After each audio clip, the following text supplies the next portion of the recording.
வணக்கம். இன்றைக்கி ஜானஸ் கிச்சனில் ஹெல்த்தியான பீட்ரூட் பொரியல் செய்யலாம். நான் ஒரு இரும்பு கடாயில் 1 டீஸ்பூன் அளவுக்கு எண்ணெய் சேர்த்துருக்கேன். அதில் ஒரு பட்டை 2 லவங்கம் போட்டிருக்கேன். கொஞ்சமாக பெருஞ்சீரகம் நசுக்கி போட்டிருக்கேன். அது கூடவே ஒரு சின்ன சைஸ் வெங்காயத்தை பொடி பொடியாக நறுக்கி போட்டிருக்கேன். அதை 1 நிமிஷம் வதக்கிக்கிறேன்.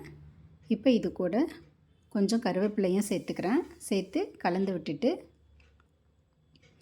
ஒரே ஒரு வரமிளகாய் கிள்ளி போட்டுக்கிறேன். அதையும் சேர்த்து வதக்கி விட்டுக்கலாம்.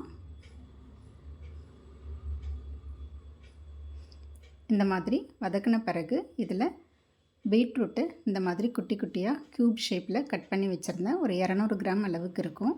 அதையும் சேர்த்து 2 நிமிஷத்துக்கு நல்லா அந்த எண்ணெயிலே வதக்கி விட்டுக்கலாம்.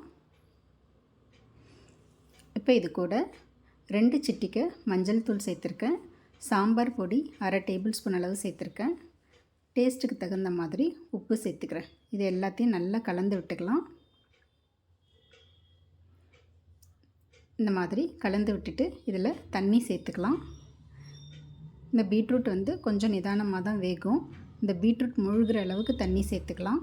இந்த மாதிரி தண்ணி சேர்த்து நல்லா கலந்து விட்டுட்டு ஸ்டவ் நல்ல லோ ஃப்ளேம்லேயே வச்சு இந்த பீட்ரூட்டை வேக வச்சுக்கலாம். அது வேகட்டும்.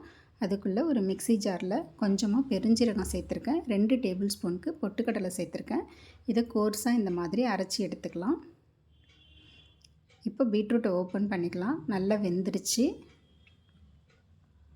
இதை ஒரு தடவை கலந்து கொடுத்துட்டு நம்ம அரைச்சி வச்சுருந்த அந்த பெருஞ்சீரகம் பொட்டுக்கடலை பவுடர் எடுத்து இதில் சேர்த்துக்கலாம். சேர்த்துட்டு நல்லா கலந்து விட்டுடலாங்க. கடைசியாக இதில் கொஞ்சமாக கொத்தமல்லி தழையும் சேர்த்துக்கிறேன்.